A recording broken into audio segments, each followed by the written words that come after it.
plein de des cratères là, les creux. Waouh! Je sais pas comme par ici, prochaine par là. Donc bonjour à tous. Je m'appelle Cédric. Donc on va passer la matinée ensemble. Je suis accompagné donc de Baptiste qui est en stage avec moi donc à la réserve naturelle de la baie de Saint-Brieuc.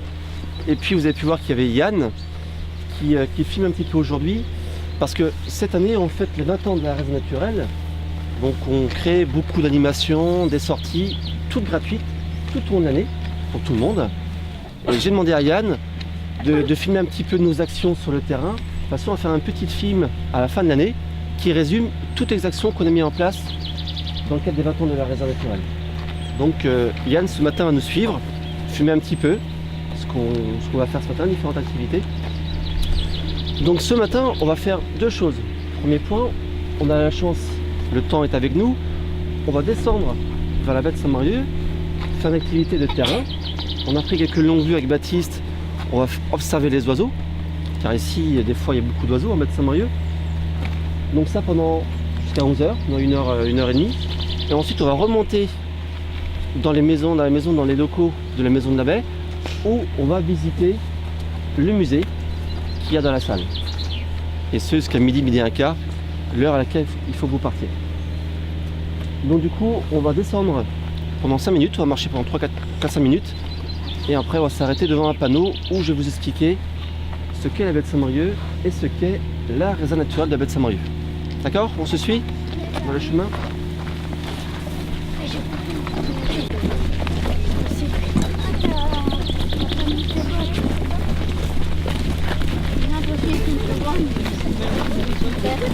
C'est ça. Donc tout à l'heure je parlais donc de l'endroit où je travaille, donc la réserve naturelle de la baie de Saint-Brieuc. Est-ce que vous savez ce qu'est une réserve naturelle? Est-ce que vous avez déjà entendu parler d'une réserve naturelle? Oui. Oui? Quelques-uns parmi vous? Oui. Alors, ça peut être quoi? Qu'est-ce que c'est? Oui. Une réserve, c'est où il y a plein de choses comme des oiseaux. Une réserve, c'est où on garde les choses. Et en effet, donc une réserve naturelle, donc il y a des animaux, des plantes, et surtout, est-ce qu'on peut faire n'importe quoi? Non.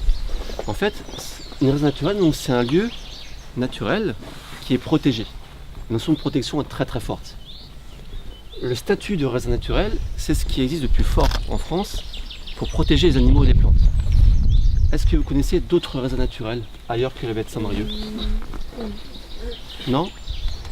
Sachez qu'il y a 350 réserves en France. Donc il y en a un peu partout, éparpillées en France. La baie de Saint-Brieuc en fait partie. Mais voyez-vous, donc c'est pas la seule réserve. Donc c'est un endroit où on fait très attention à l'environnement, aux animaux, ici notamment en baie de Saint-Brieuc, aux oiseaux, et aux plantes, et aux milieux qui nous entourent.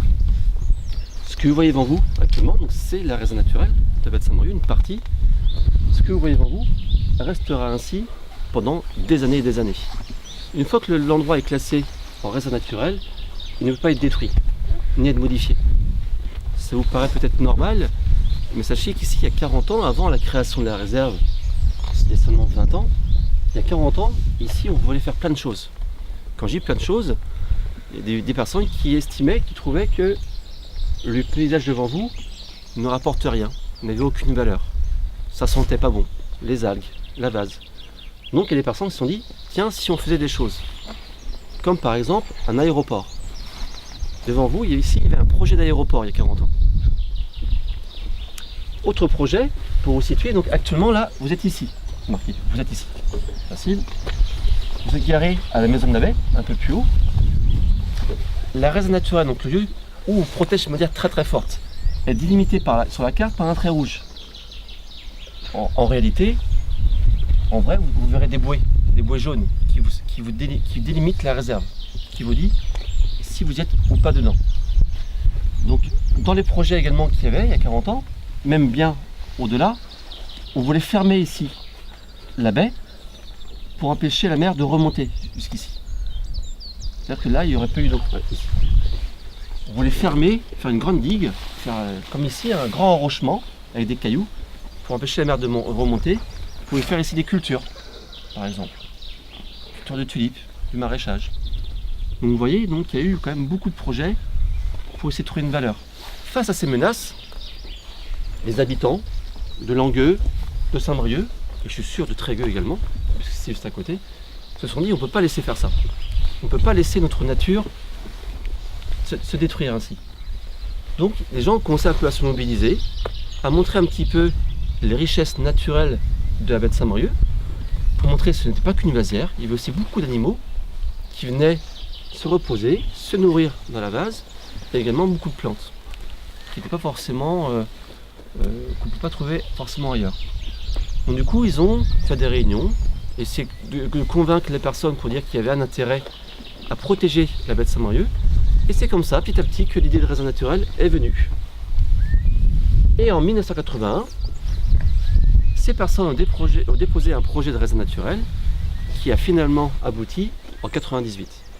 Donc il a fallu 17 ans pour convaincre les personnes, parce que imaginez bien que toutes les personnes n'étaient pas pour faire un site protégé ici.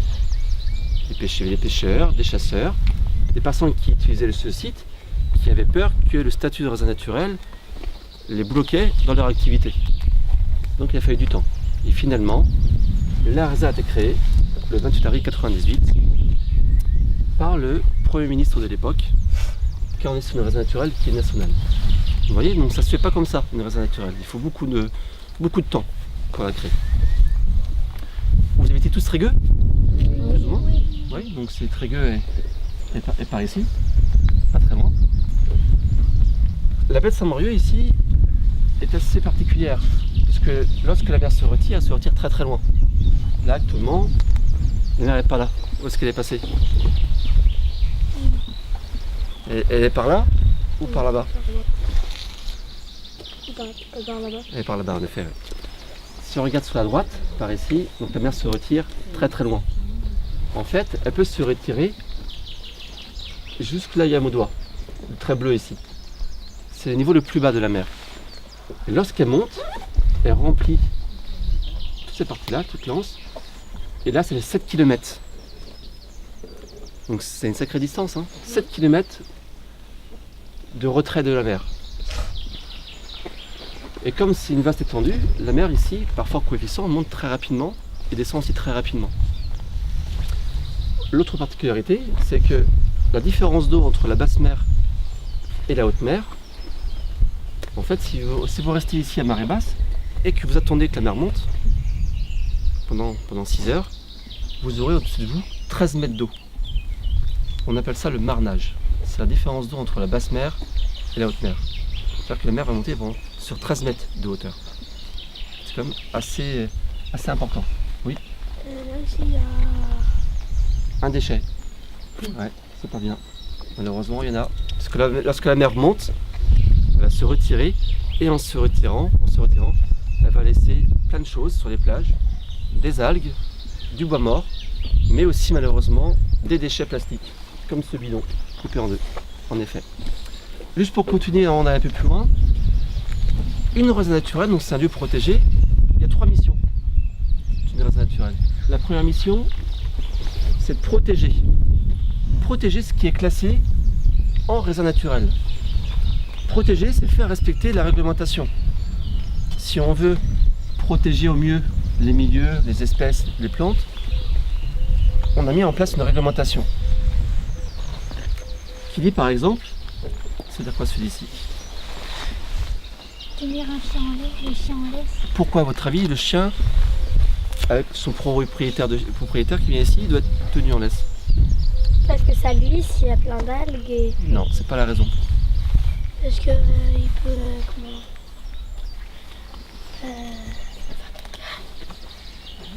Faire caca? Non, non. faire ses besoins. Non, pas ici.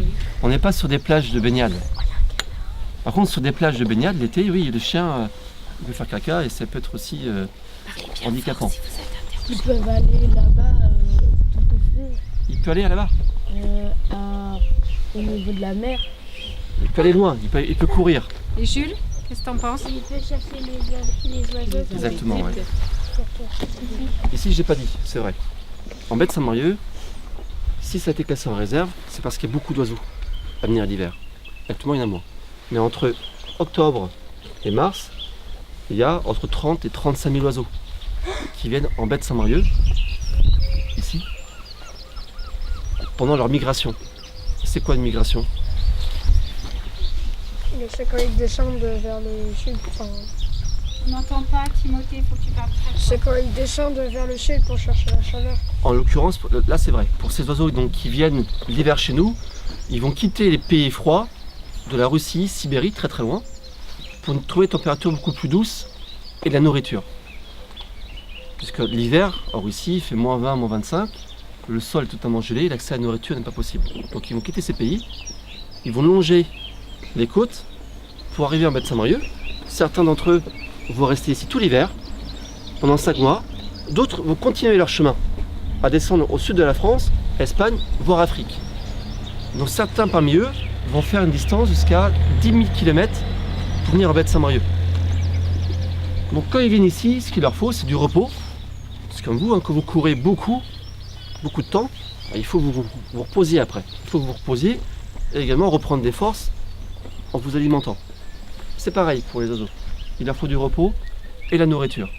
Donc un chien en liberté ici, il va courir le chien et il peut éventuellement déranger les oiseaux, les faire envoler une fois, 2 fois, 3 fois. Et c'est du temps en moins pour les oiseaux pour se reposer, s'alimenter.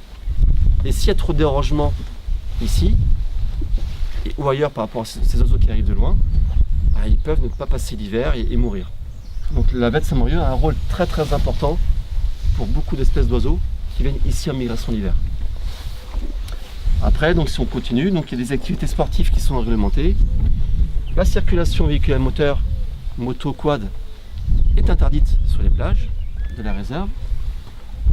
Et enfin, camping, feu également interdit. Voilà, donc tout n'est pas là. Hein.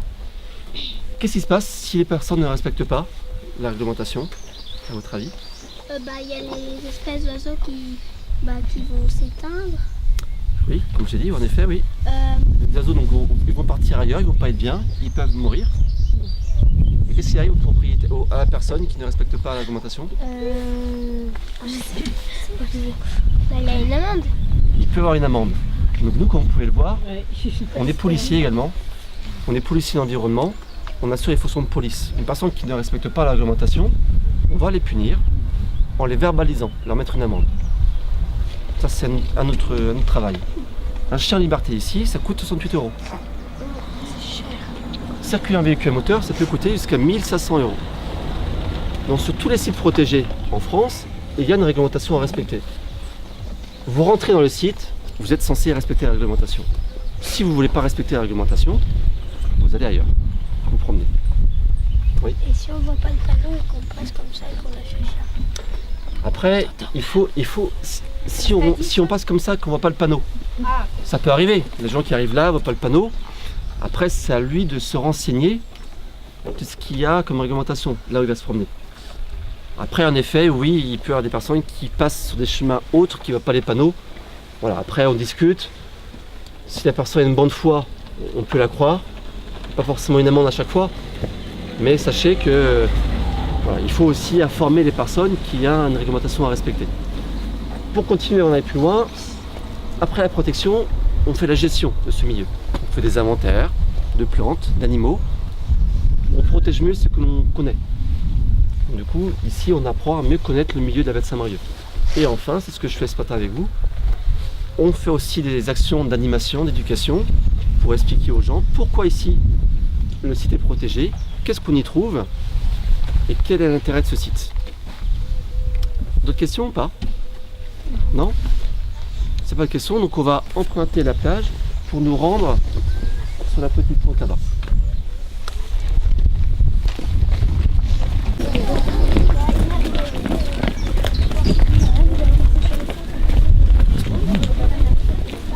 Ceux qui n'ont pas de bottes font attention évidemment.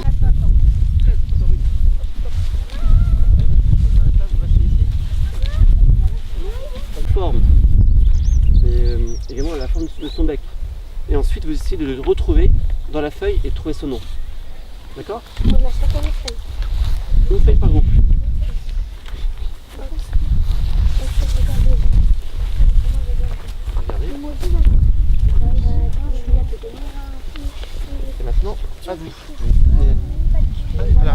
regardez, ça n'a pas bougé. Alors, il faut regarder juste avec les yeux, pas toucher.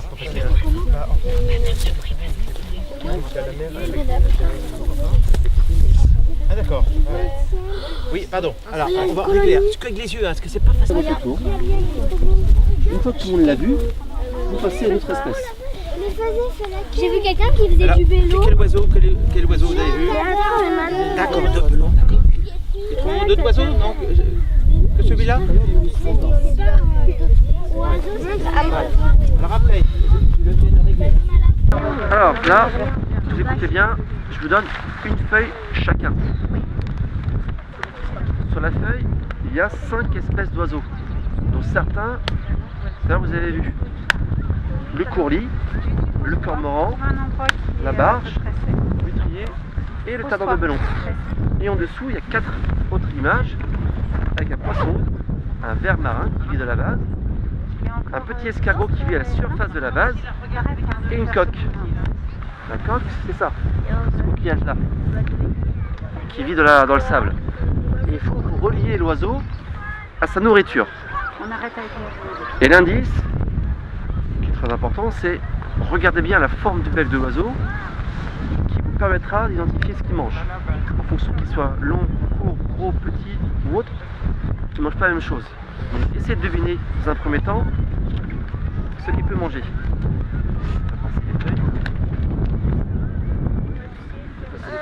Chacun vert. Une chacun, ouais. Dans un premier temps, vous pouvez remplir qu'une seule feuille. Ah mais on en a deux. Passez aux autres. Une chacun. Prenez une chacun. Ensuite, vous remplissez qu'une seule feuille au début. Une fois que c'est bon, vous remplissez l'autre. Tiens. Une pour deux ou deux pour deux, monsieur? Une feuille chacun. Monsieur, c'est ça? Mais nous, on a la deux. Une feuille chacun. On a déjà eu, monsieur. On a déjà eu. Mais c'est une feuille chacun. Une feuille chacun, ouais. Ah, pour nous deux, par contre. Bah, ça, c'est Vous pouvez commencer à remplir une seule feuille. Une fois que c'est bon, faites l'autre.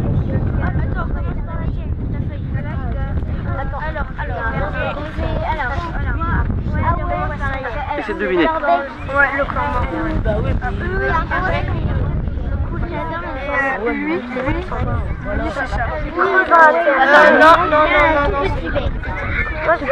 Non, j'aurais dit petit essai. Ah non, celui-là. Attends, mais Ce qu'il mange, celui-ci vous aide à terminer votre feuille.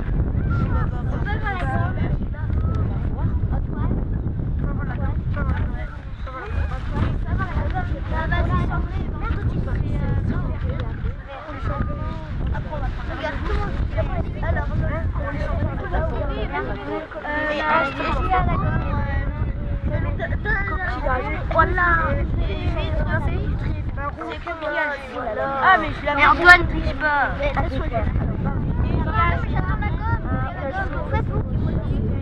Bah non.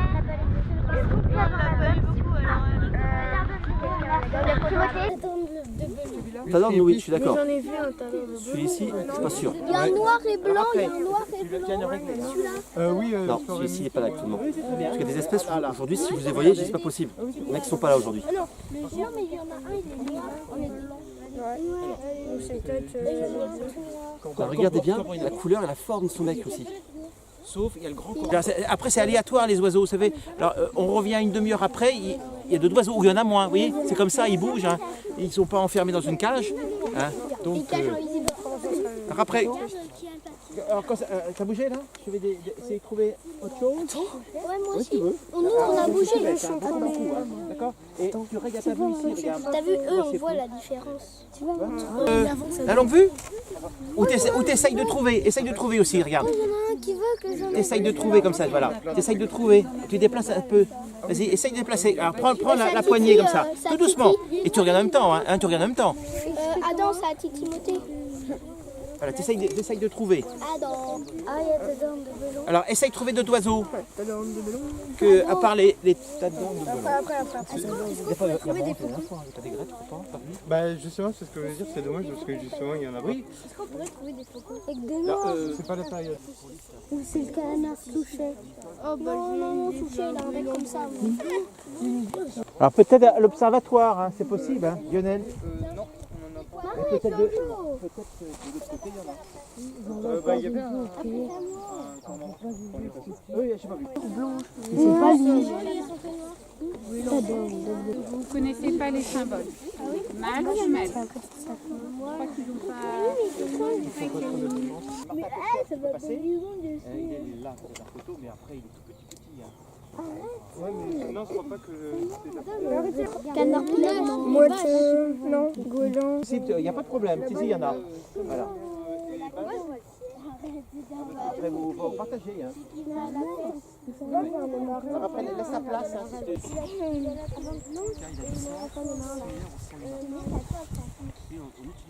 Non, pas encore. Et des canards siffleurs.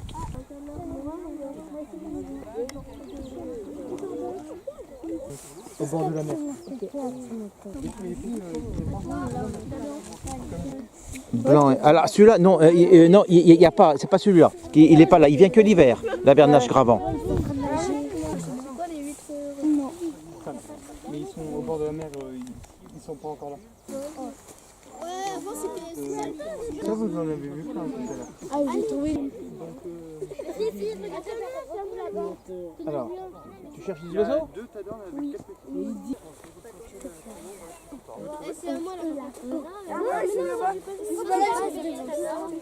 Je tourne, regarde, je cherche. Je ne regarde pas par là. Vous avez mis avec moi?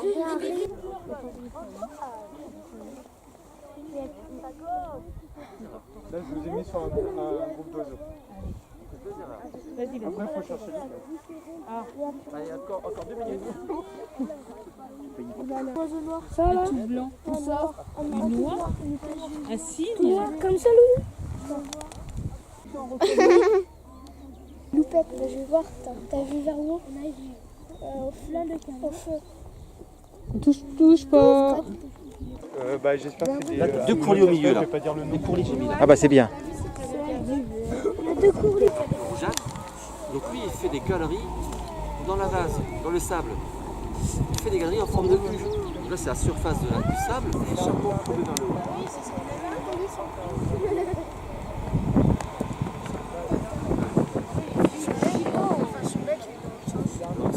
Oui. T'as vu là, les oiseaux là-bas? Ah, ça va, j'ai vu. Moi, j'ai mis celui-là, regarde. Sandrine, l'oiseau avec le long bec qui parle. Celui-là? Le coulisson.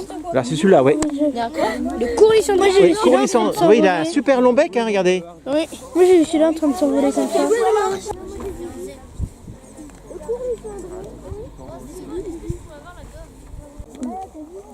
Alors, tout le monde a vu le goéland, là? Non, moi, j'ai voilà. J'ai vu. Comme la bouée l'argenté, mais. Nous, on avait ceux-là. Elle avance vite, là. Oh là là là. Ils pourront jamais voir. Hein. Bah, elle avance trop vite, hein. Ils pourront jamais voir. Non, non, elle est toujours là, mais bon, on va arrêter là, de toute façon. Elle avance trop. Hein.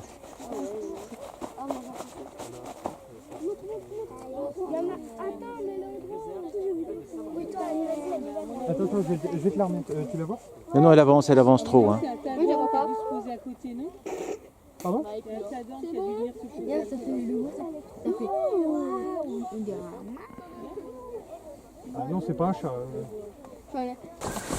C'est vraiment que le fond de Bête Saint-Morieux, quand on parle de la Bête Saint-Morieux, c'est un bec qui est assez large. Ça commence au Cap Fréhel, la pointe à l'est, et à l'ouest, c'est Bréa. Donc entre Bréa et Cap Fréhel, c'est la Bête Saint-Morieux au sens large. Avec des paysages très différents. Alors on a vu au fond de baie donc des paysages de vase, de sable, de prés salés. Plus vous éloignez, plus on arrive ici sur les falaises de Cinquet, Ploie, qui surplomb la mer, donc beaucoup moins d'estrans, de vagues. Et après donc, on arrive sur des îlots rocheux, comme sur Bréa. Donc des milieux très diversifiés, forcément derrière, donc c'est une faune, une flore également très diversifiée. C'est un site très très riche. Mais quand on est également au bord du littoral, au bord des plages, c'est un site qui est très fréquenté. Il y a beaucoup de touristes toute l'année à venir ici. Donc c'est pas sans conséquence sur la qualité du milieu, parce que qui dit beaucoup de touristes, bien entendu dégradation au milieu, piétinement, déchets sur les plages. Donc c'est aussi important également de prendre ceci en considération. Puis Ce matin on parlait de l'amplitude des marées. Donc quand je dis l'amplitude, c'est la différence d'eau entre la basse mer et la haute mer, qui est de 13 mètres en baie de Saint-Brieuc. La baie de Saint-Brieuc est l'une des 10 baies dans le monde avec cette si grande différence d'eau entre la basse mer et la haute mer. Donc on appelle ça le marnage. Donc la mer va et vient ici sur une hauteur de 13 mètres. La première baie en France, vous la connaissez, elle est un peu plus à l'est, par là-bas, plus vers l'est, entre la Bretagne et la Normandie. C'est un monument historique là-bas. Le Mont Saint-Michel. Le Mont Saint-Michel, qui est la première baie en France avec 15 mètres de différence d'eau. La baie de Saint-Brieuc, contrairement à la baie du Mont Saint-Michel, il n'y a pas de sable mouvant ici. On est essentiellement sur un milieu sableux. Dans le sable, on s'enfonce très peu, voire quasiment pas. Alors qu'en baie du Mont Saint-Michel, il y a des montages de base avec les fameux sables mouvants où on peut s'enfoncer assez rapidement. Des questions? Pas de questions? Dans ce cas-là, on va poursuivre la visite. Quelques photos qui circulent sur un petit peu la faune et la flore que vous pouvez observer en baie de Saint-Brieuc. Ici le port de Saint-Brieuc, où se jette le Gouette qui passe chez vous.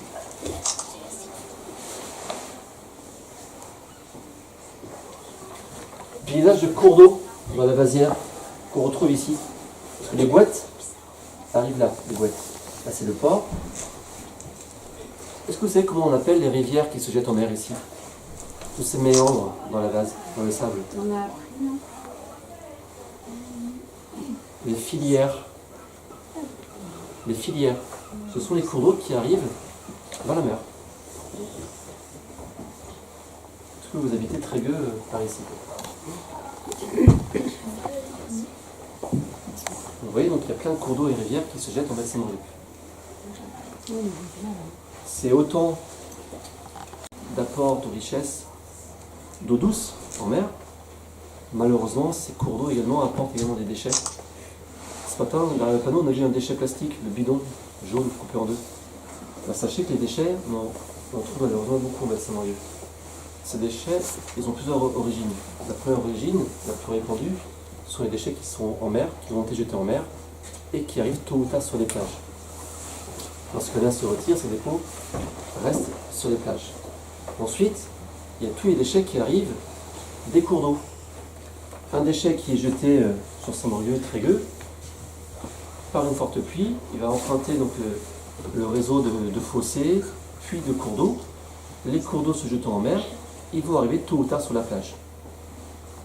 Je prends l'exemple par exemple chez vous à Trégueux, quelqu'un se promène dans le centre-ville de Trégueux, jette un mégot de cigarette, s'il n'est pas ramassé avant une forte pluie, il va passer par les canalisations, des eaux de pluie, les fossés, dans les cours d'eau dans la mer. Donc le mégot de cigarette jeté à Trégueux peut, au bout de quelques jours, se retrouver sur la plage où tout à l'heure on est passé. Et si ensuite il n'est pas ramassé, il peut rester très très longtemps. Ce mégot de cigarette, s'il n'est pas ramassé, il peut rester 2 à 3 ans sur la plage. Un plastique, comme le bidon jaune qu'on a vu tout à l'heure, qu'on ira ramasser plus tard avec Baptiste, si on ne le ramasse pas, il va rester 200, 300, 400 ans ici. Petit à petit, il va se dégrader en petits morceaux. On va plus le voir, on va penser qu'il est totalement disparu. Et ben non, le plastique il va se fragmenter en tout petits bouts qui deviendront un jour invisibles à l'œil nu et ça va se transformer en microplastique. Le microplastique, il va rester où? Dans le sable. Dans le sable, dans l'eau également. Et tous les poissons, les oiseaux, les animaux qui vivent dans l'eau vont aussi s'alimenter de plastique tôt ou tard. Donc toute la chaîne alimentaire peut être contaminée par le plastique. Rien que dans la réserve naturelle, tous les ans, on ramasse 2000 kg de plastique. Avec des bénévoles, donc des personnes qui donnent du temps et qui donnent un coup de main aux actions de la réserve. On appelle ça un time lapse. C'est une vidéo en accéléré qui montre un petit peu la vitesse à laquelle monte la mer et descend en baie de Saint-Brieuc. Vous vous souvenez tout à l'heure, on a dit en haut qu'il y avait une différence d'eau de 13 mètres sur une distance de 7 km. Donc là, la mer, on la voit monter. Là, c'est une marée montante. On la voit monter tranquillement sous l'estran. Ici, c'est le port de Saint-Brieuc. Donc c'est un accéléré, je le répète. Mais par fort coefficient, on peut marcher tranquillement et la mer nous suit. Ça monte très vite. Donc là, voyez-vous, là on est à 7 mètres d'eau, donc quasiment la moitié. Donc petit à petit, elle monte, 4 km, donc elle remonte vers là où on était tout à l'heure. Ça remonte par les filières, ça déborde les filières et ça remplit le reste de la baie. Donc les prés salés, les prairies maritimes, qui peuvent se recouvrir par de fortes marées. Quand ils sont recouverts, les poissons également sont emmenés par la mer. Les poissons viennent dans ces prés salés s'alimenter. Les petits mulets, les petits bars, ce sont des endroits idéaux pour eux pour s'alimenter sur les petites crevettes. Pendant combien de temps la mer monte? 6 heures. Et descend pendant combien de temps? Il y a combien de marées par jour?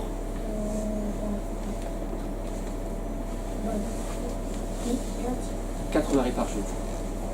Une montante, descendante, montante, descendante.